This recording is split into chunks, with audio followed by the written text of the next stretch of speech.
دايس عليهم لسبب محدد فقط أمام الشعب العراقي. أقولها خلي يسمعني كل الناس، خلي يسمعها كل الناس. ماكو كتلة عندنا متاجرة بالدين ومتاجرة بالمرجعية ومتاجرة بأهل البيت بقد كتلة المجلس الأعلى. يبيعون ويشترون بالدين ليل ونهار، ليل ونهار. تحكي على الدين يقول لك إحنا، تحكي على المرجعية يقول لك إحنا، تحكي على السماوات يقول لك إحنا، تحكي على الله يقول لك إحنا خلفاء الله في الأرض.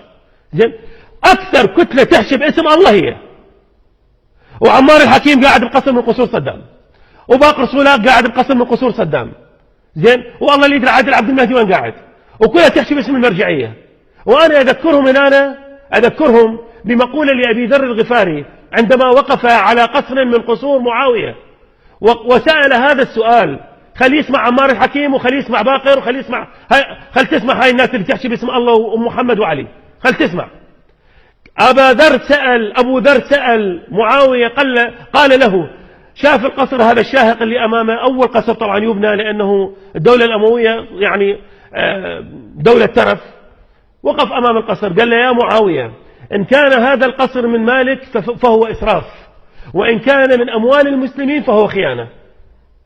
وإحنا نعرف جيد جدا هاي القصور مو قصور الجماعة، لا جاب صولاق جاب من أبوه، ولا عمار الحكيم ورث من أبوه، ولا المالكي ورث من أبوه، ولا أسامة النجيفي ورث من أبوه، ولا الجعفري ورث من أبوه، ولا أي واحد. فبالتالي هذه القصور هي قصور الشعب، ولا قصور صدام حسين، لأن هو بناها من أموال الشعب، ما جابها لا من صفحة ولا من أبوه. هاي قصور الشعب، اجوا الجماعة قعدوا بها. إذا كانت هذه القصور ملك آبائكم فهو إسراف، وإذا كانت هذه القصور ملك الشعب فهي خيانة. فأنتم أمام الله تعالى أنتم خونة، وواحد من اثنين: لو أبو ذر الغفاري يطلع غلطان، لو تطلعون غلطانين، ما بها مجال. وأنا متأكد لو أناقش الآن عمار الحكيم يقول لي أبو ذر غلطان، لأن عندهم استعداد أن يعطوا شرعية لكل سرقاتهم، وعندهم استعداد أن يعطوا شرعية لكل فسادهم، لأن عندهم الكثير من العمائم المزيفة والعمائم القذرة اللي تحرم لهم راحتهم. وإلا أنت بأي حق تجلس أنت في قصور صدام حسين؟ بأي حق تقتل نفسك؟ أنت شنو فضلك على العراق؟ أنت أو غيرك، أنت أو أياد علاوي أو أسامة النجيفي أو بهاء العرجي أو كلكم ماخذين قصور. أنتم شنو فضلكم على الشعب العراقي؟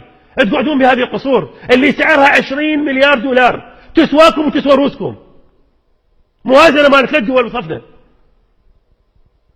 أنتم جايين تقعدون بهاي القصور وحماياتكم، ورئيس الجمهورية حاط له قصرين، قصر إلى وقصر للحماية.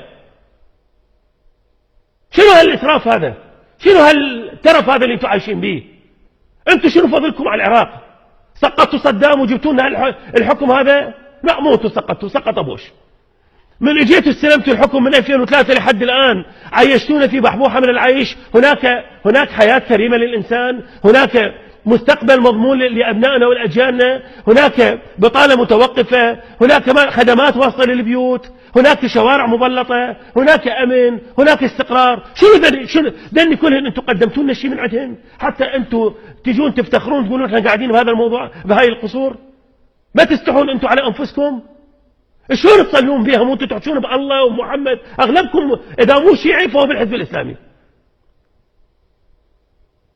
مو تصلون بها وتسوون مجالس الحسين؟